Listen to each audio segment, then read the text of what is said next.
Welcome to Restaurant Influencers presented by Entrepreneur. My name is Sean Walchef, founder of Cali BBQ and Cali BBQ Media.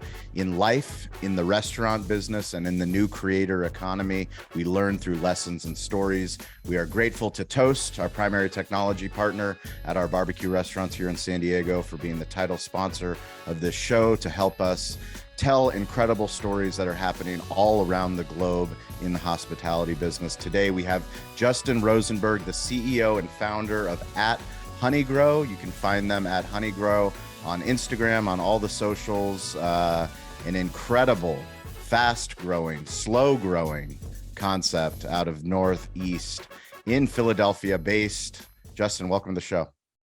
Thanks for having me. Super excited to have you on. I've been learning about the HoneyGrow story, and I'm excited to share it with our listeners. But first, we're going to take you, ask you, where in the world is your favorite stadium, stage, or venue? It's stummy. I don't know. I mean, I'm a deep Sixers fan, so going to Wells Fargo at the moment is true appreciation for that. So that's my current answer. Okay, it's called Wells Fargo. That's the title sponsor of the stadium. Correct. Okay, Yeah, Wells the Fargo. Sixers playing. Perfect. And Currently then how many fit in Wells Fargo? That's a good question. I want to say maybe 19,000. I could be wrong. I think 19,000? around there. Okay. That's my guess. Yeah. I mean, look, I grew up in New York. I've been to Shea back when it was there, been to Yankee Stadium a bit. So those are actually great classic places. At least Yankee Stadium's still there. So I don't know, but going to Sixers games with my daughter is a very fond place in my heart. So for what it's worth, I appreciate going there. I love it. Girl dad and somebody that's a fan of sports. We're huge sports entertainment fanatics here. So we're going to go to Wells Fargo. I'm going to talk to Entrepreneur, talk to Toast, get HoneyGrow involved. And what we're going to do is we're fortunate that we have fans all over the globe, hospitality leaders that tune into this show, but we're going to do a kick-ass in-person hospitality event, something more TEDx style. And I'm going to bring you to center court, and I'm going to ask you, Justin, give me the 2-minute story of the 92 rejections. What changed in your pitch to actually get someone to invest into HoneyGrow? Yeah. Can you imagine actually telling the story in front of like 19, 20,000 people? Ridiculous. Philadelphia fans, no less. We're Philadelphia fans. I heard you guys are very hospitable in Philly. We're a certain breed. Anyways, yeah. So I came up with the concept. We serve freshly made to order stir fries, salads. Salads are a very small percentage of our sales, maybe 12%, but more of a stir fry concept. And I wanted something that would be different, unique, not out of the bowl concept. Back in 2009, when I came up with it, having some health challenges, I weighed about 50, 60 pounds more. Really just wasn't really in a healthy state. So I wound up adopting a plant-based diet for probably about almost 2 years, and I just reversed everything. I was making salads for lunch, stir fry for dinner. Stuff I prep for lunch, I toss into a wok at night, do some noodles in there, and that was it. But no one's really doing this. It's unique, it's different. It's not a burrito, not another burger concept, not another just salad concept. Like, what can I do that really is different, and can I scale this? I have a passion for food and business and other stuff, and got after it. So worked in a kitchen in DC for a little bit. Just learn as much as I can from anyone willing to share information with me about the business. But yeah, I pitched. There's 93 people said no. 93. Yeah, it was 2009 to 2011. Not like you weren't counting though, right? Dude, I had a spreadsheet. I was like yes, no, maybe, prick. I had descriptions in it all because. Do you still have the spreadsheet? I have a laptop somewhere. I'm sure I could dig it up. I was definitely I was organized. So long story short, I finally met a guy. His name is David Robkin, and David, he's partners with Stephen Starr, who's a big restaurateur here in Philadelphia, New York, Miami, DC. David liked the idea. Stephen's a genius of restaurants, 40 plus concepts. I just wanted to do one thing that I can scale. And David's a VC by trade, and he brought another person on board Blendfest, and got HoneyGrow started. What convinced him? I think so. I spent a lot of time on my business plan, and I think David saw I had that like craziness you need as an entrepreneur. The model just looking on paper. I don't know what convinced him. Like I actually think about this. I think it was like divine intervention, because you have to remember I had no track record, no experience. Like I was more of a finance dude more or less. And he was like, okay, wow, like let's, after some back and forth, let's do it. But he really wanted to get to know me, wanted to meet my wife, making sure I was going to just run with the money and whatever. But we've been partners now for 11 years. So he's a good man and have good partners, and that was kind of it. That's how we got started. Did you ever lose faith? Yeah, I mean, I would say over that 2-year period, you meet with people, and people can be jerks, and some people are really nice. Say, hey, look, this isn't for me. That's fine. Very respectful. I try to be the same when I meet with folks with ideas. This is like their baby. But I met with people that they were in a power position to give some flack, and they're just like, I was 27 years old, 28 at the time, and they're just like, hey, you know what? This is stupid. Why are you wasting my time with this? Like it was just bad. And eventually, you come home kind of deflated and tired. And my wife was an amazing rock at that period of time, and still is. But I gave myself to the end of 2011, so really 3 years. And if I couldn't get financed by then, call it a day. But luckily, I divine intervention got there. What advice do you have? We have a lot of entrepreneurs, would-be restaurateurs that listen to the show. What advice would you have? What would you tell yourself going back to that initial raise? I wouldn't change anything. I really think that making mistakes, and I love jujitsu, and you gotta, it just takes reps to get better in anything. And good terminology, drillers make killers. So just the reps, you got to keep going to get better at it. And so I think gaining confidence in my pitch was a big thing. And that just came with time and practice and projection and everything else. You guys just keep going. If you want it, get it, but don't do it forever. Eventually time's going to run out, but give yourself a finite period of time and just say, hey, look, I'm going to give myself a year to get it done and go crazy and try to get it done. And if you can't, well, at least you won't look back and be like, oh, I didn't try. Oh, I had this idea. And, you don't ever want to be in that position. So I think that was key. And just wanting it, passion, really want to do something different. My other advice would be, there's so much of the same concept that's out there now. And everyone's doing, and some are great. I'm not trying to knock anybody at all, but there's a lot of bold concepts, and it's kind of just a variation of the same thing. There's a lot of chicken sandwich concepts, and that's kind of the same thing. So I think there's something to be said about really being distinct and unique. If you're going to do something that's already a category, I didn't want to be another bowl concept. So really focus on freshly made noodles, creating your own stir fry, doing something really distinct, unique, fun, exciting, and not like everyone else. So I think that's really key to that. When you first pitched, how many restaurants was in the pitch? What was the goal? Open up one? No, I would never have got funded for one. It was always a multi-unit plan. It was, I have to go back and check the business plan, but it was, I think we're looking to get to maybe 10 or 15 by year 5. And we actually got to 14 by year 5. So exceeded that, but then of course had some challenges down the road. So good and bad. What you said, I think, is important for our audience to hear. And that said, you would have never gotten funded for one. Why is that? I think it depends. If it's friends or family, one restaurant sounds cool. Hey, let's open up something and have fun with it. And let's throw our money away. Yeah. Sounds great. 4 or 5%, NOI and call it a day. But I think if you're in this, if you really want to find money, I think investors want to see growth and scale. I think that's really important. And so if someone came to me and said, hey, I want to do 5 of these, well, what's the exit strategy, right? The goal really has always been, hey, we want to be a national, ideally international brand. And, we're not there yet at all. We're in the Northeast, we're in Pittsburgh, we do well. But the goal for Honey Grow has always been to be a national/international brand, which is what we're working really hard for today.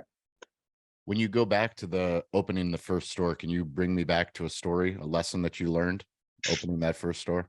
Yeah, hire different, train better, know what I'm doing. So, yeah, in the beginning, we just, God, it was a shit show. It's fine. This is it's a show for entrepreneur. It was a shit show. Yeah, I mean, we just, it's on me at the end of the day. I didn't have the right team. I didn't know what I was doing, hiring, training. And the day we opened, we just got smashed and couldn't handle. It was a good problem, but not a long-term good problem. Just couldn't handle volume, and it wasn't a lot of volume. Literally people on the line just quitting, saying, fuck this, I'm out. And I'm just like, cool. My GM just disappeared, just gone. It was a true trial by fire moment, and I actually wound up. That was a Friday. That Saturday, morning, I called my two partners. I'm like, guys, I'm going to close just for tomorrow for Saturday. Sorry, closing today. They're like, what do you mean you're closing? And I'm like, yeah, we got to figure this out, and this is not figured out. And they're just like, what do you mean? Like, see you later. So we wound up spending that day just like reorganizing, prepping. Quite frankly, we didn't even have an expediter. Like, guys are making stir fries and just throwing them on the counter. Like, customer has to figure out, pick it up. It was a wild experience. And that Sunday, slowly, like, I was on Expo, people were more organized, and every day we got better and better to the point where we finally started becoming successful. Huge news. Toast, our primary technology partner at our barbecue restaurants in San Diego, and the primary technology partner of so many of the guests that we have on this show, have announced they are expanding their business offerings with Google. So now, if you search on Google Maps and you sign up for Toast Tables or Toast Waitlist, you will have the opportunity to improve the digital hospitality experience of the guest, allow them to book through the maps into the Toast reservation system. One of the biggest difficulties that restaurant guests have is when they search for your restaurant and they want a table, they do not have an easy solution to book a table or to get on a wait list. This is huge news for the restaurant industry, huge news for guests, and huge news for you, the restaurant owner. Check out Toast Tables today and find out the new integrated solution that they have. This is something that we've wanted for a long time. How do you integrate reservations, wait lists into your point of sale? Toast has done it. Check it out. Was it harder to open the second store or the third store? No, the second was a lot easier. I also was the GM. Like, I fired the first GM and just ran it myself. And it sucked. Is that the advice for people to fire your GM and do it yourself? I think with my advice, if you want to be in the restaurant business, you should be the GM. I think you should really dive in and live and breathe it. And it's the classic story. But yeah, I was making sauces. I was back of house, front of house, learning everything to the point where, like, I really knew every detail of the business and felt confident when I opened the second one, what to do, how to hire. So the second one was successful from day one. Third one was great. No, I felt pretty good after that. How has the brand evolved as you've opened up more how many locations do you have now? Yeah, so we're at 31 locations. The brand has evolved quite a bit. I think in the beginning, I think the key really it's evolving. It's not. We've always stayed true to who we are. We do freshly made stir fry salads in our honey bar dessert. Honey, it's like fruit, honey drizzle on top. Really good. It's like 5% of our sales, which is pretty good. We really just stay core to like the guest experience. And like people are talking about recession coming and how do you really counter this? And sure, you can do rewards programs and whatnot. I genuinely believe the companies that will do very well will be the ones that worry about the customer. And the ones that means you're worrying about your team. And a lot of people say this, not everyone does it.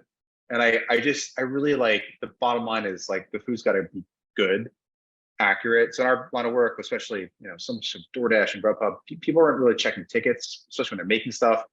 Nothing's worse than ordering something and you're missing chicken, right? Like, that's like the shittiest feeling. So making sure order accuracy is on point, speed is good, clean restaurants and hospitality is great. We call it the Honeygrow Engine, those 5 points. It really, I think that's going to go a long way. So we look at reports weekly. I'm meeting with GMs all the time. I'm in the restaurants a lot. It's like, you got to make sure the customer experience is great, which means your team's got to be on point. One thing that we've done, implemented in the last 2 years, we've actually done something very similar to what Chipotle does with the restaurant tour program.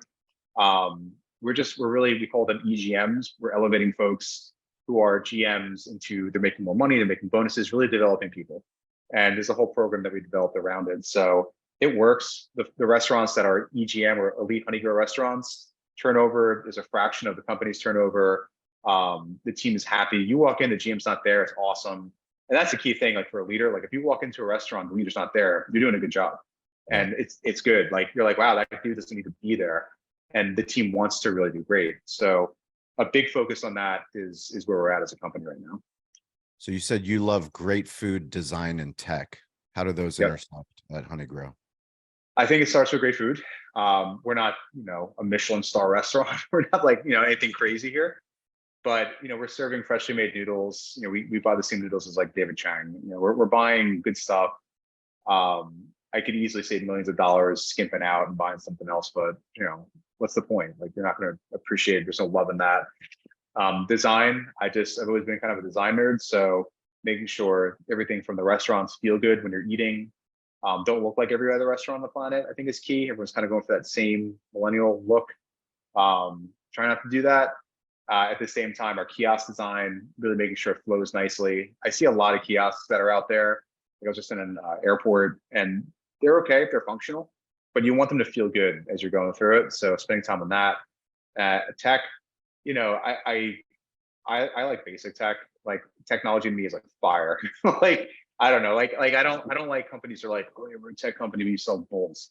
So that's just stupid. And everyone does that, says those things for valuation purposes. Like, we're not a tech company, but we use a kiosk, and it's an app, right? So making sure it's designed right to serve great food and enhance the customer experience. That triangle is really key. What does hospitality mean to you? It's a great question. I think hospitality is delighting the guests and exceeding their expectation to that they want to come back as often as possible.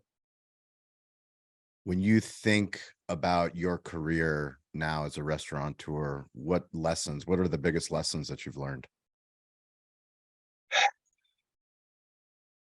I think there's so many. I mean, this has not been a straight line for us, and I don't think any company has a straight line to success, and we're not even where we need to be. But where do you need to be? Well, I'm trying to break the 1,000 mark on unit count. So I am 3.1% there. So I'm sorry, 0.031% there, 0.31% there. So I have a long way to go. I can't do math clearly, but I think that, like, we have a great foundation today to go and scale and great team. I could just talk about my mistakes. Like, I've made mistakes on hiring, be it in the restaurant, be it the corporate team. We have a great team today. It took time to build that team.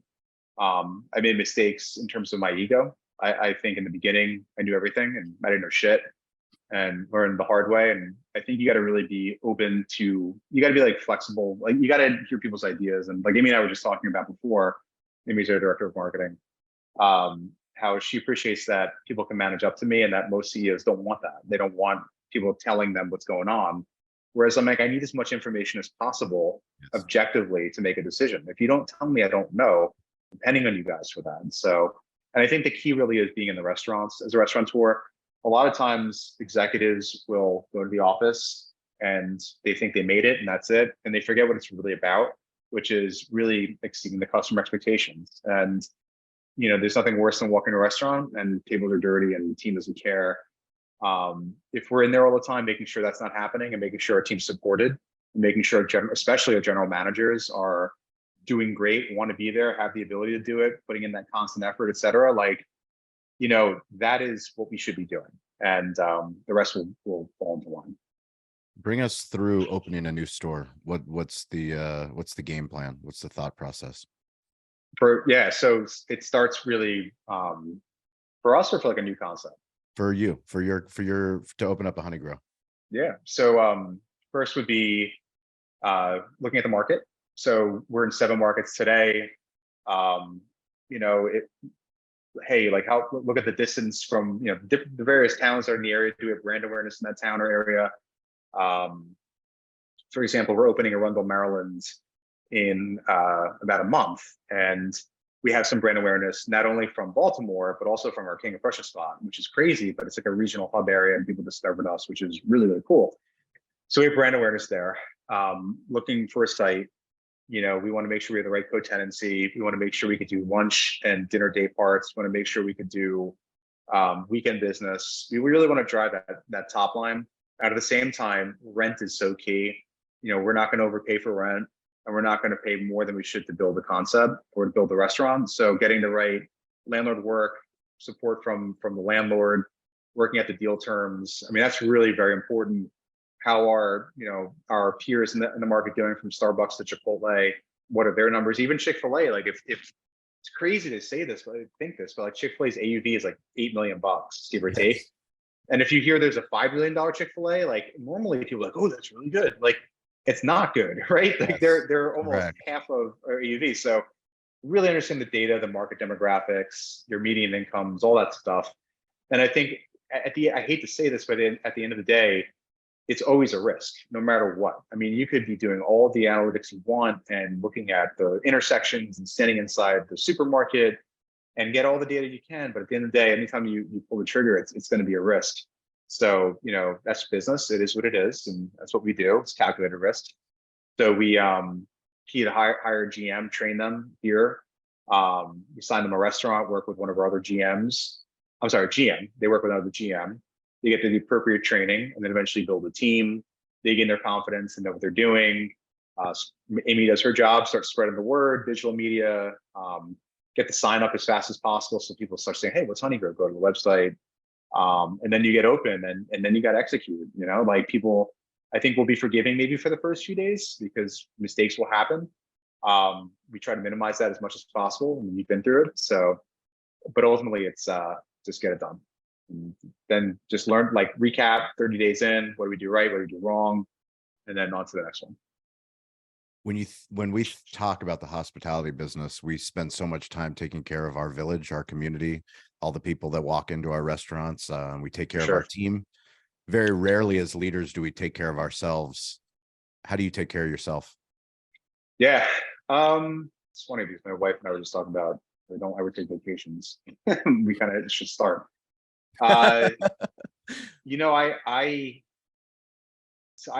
first and foremost, jujitsu for me. I do it 3-4 times a week. I've been doing it for about 3-4 years, and it's just, I don't know. Do you do any of that? Like I did Muay Thai during the pandemic, but now I've been doing more home workouts. So yeah, Muay Thai is awesome. I've done that for a bit too. Jiu-jitsu is just super fun. It's like a workout like no other. Just the skill set of it's great. So I love that a lot. Turn my brain off for an hour. It's just awesome. I meditate daily every morning, shut my brain off 20 minutes, took classes in transcendental meditation and game changing for me as a human. So I really advise everyone to do that if you can.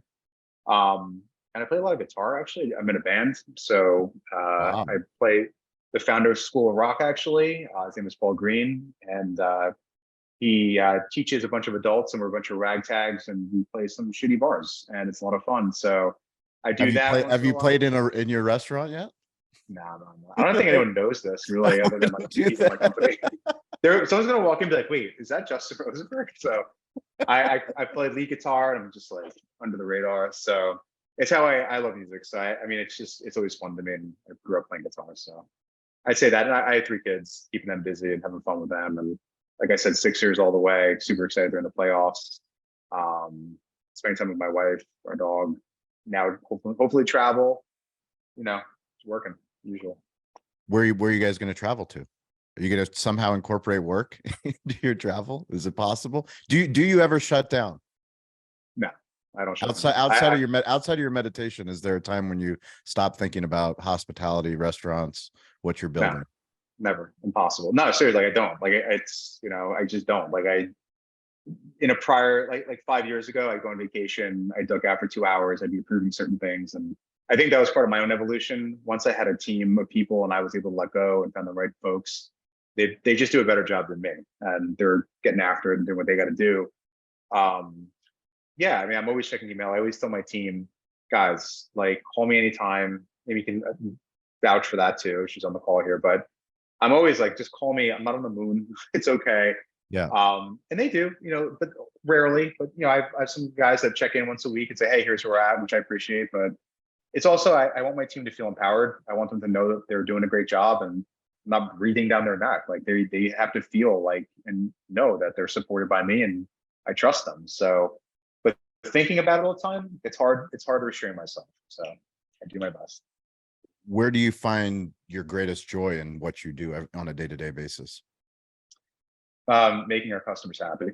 And that means making the team ready to kick ass. I was at the airport on Friday, flying to Chicago, and my flight was delayed 7 hours. So I was like, well, I can either go home, I can just suck it up and just do this. So I sat there, I did work, whatever, just killed the time. And I saw a pilot with a honey grow bag walking down the terminal. Now we don't have anything in the airport. And I thought that was really cool. I'm like, you know what? Like, where's that honey grow bag going to go? Probably garbage, but like maybe there's a destination for that, like a garbage in San Diego. I don't know. Like, Yep.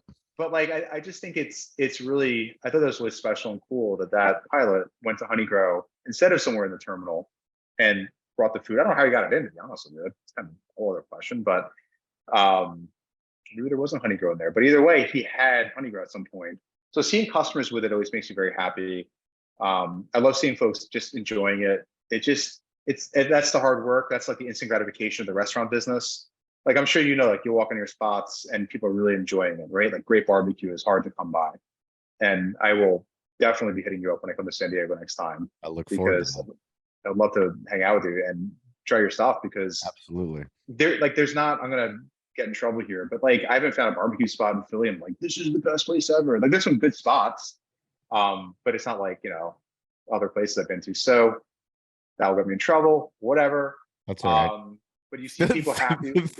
Philly fans, I'm sure the Philly barbecue fans aren't loud. Whatever. But you know what? Like, just being honest.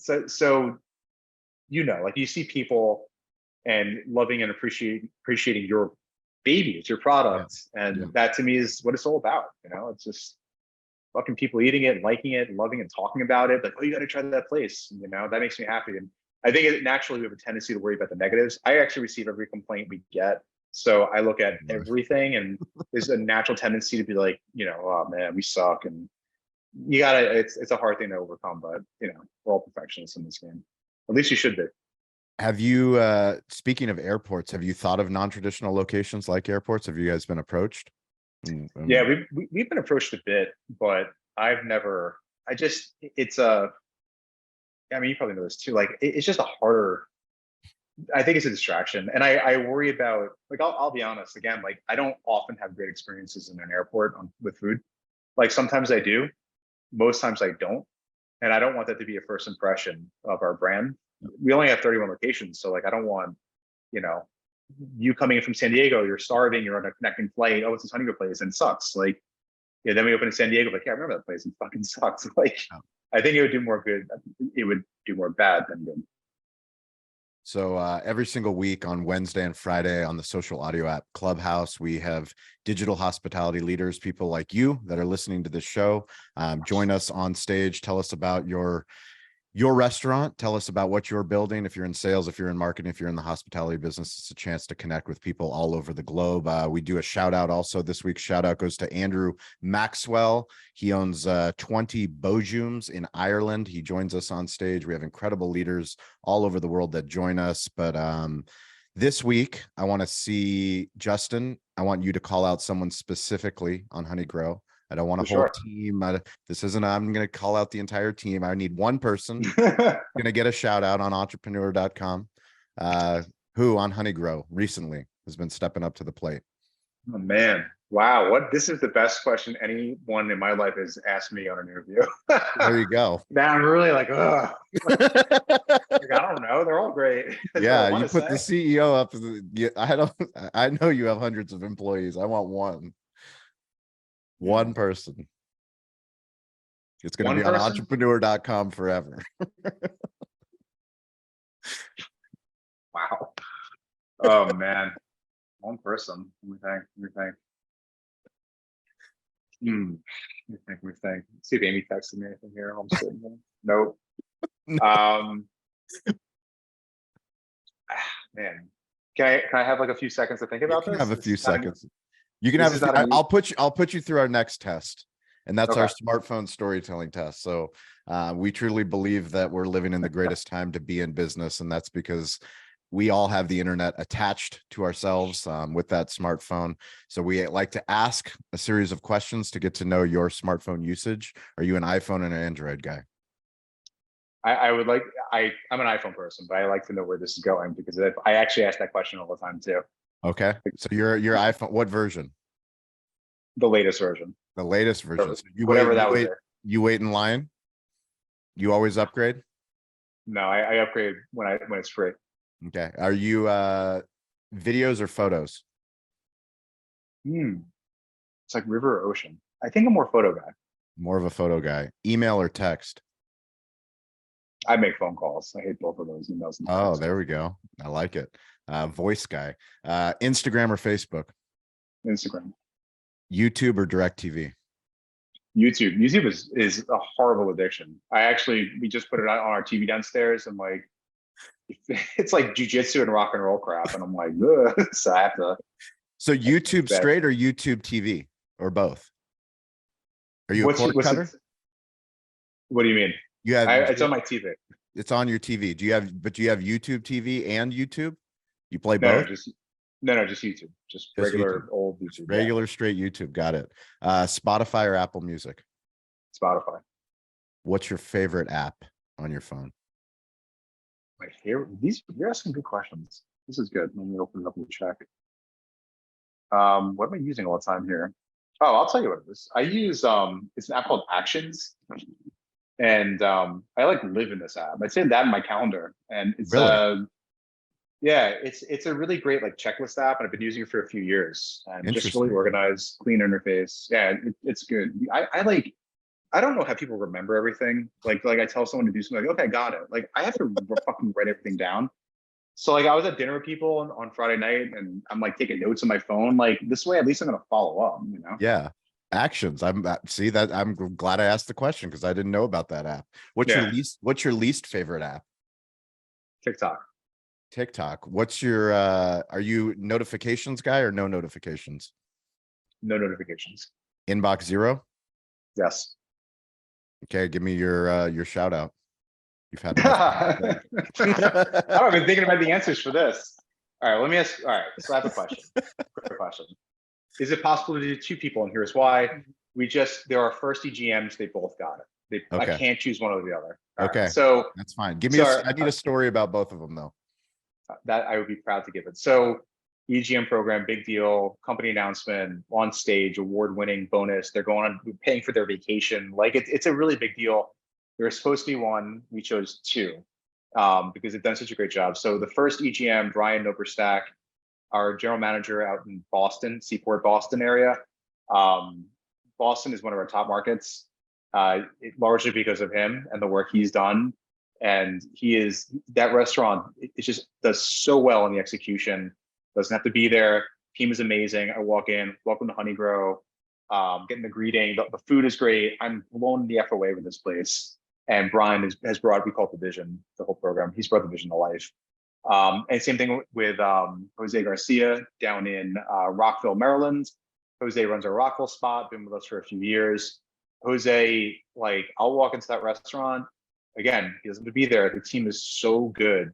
And you see he's developing a pipeline of future GMs, and which is critical to our success. Way rather higher from the inside than the outside. And they're developing, and it's just the work he's done with people development, building a great team of folks that really just exceed expectations. Truly amazing. Like I said, turnovers down, sales are up, food tastes great, complaints are minimal, if any.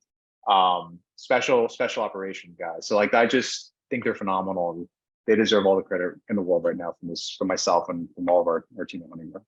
I love it. You got the special shout out on Entrepreneur. Do you see yourself developing any other concepts in the future? I have a few ideas.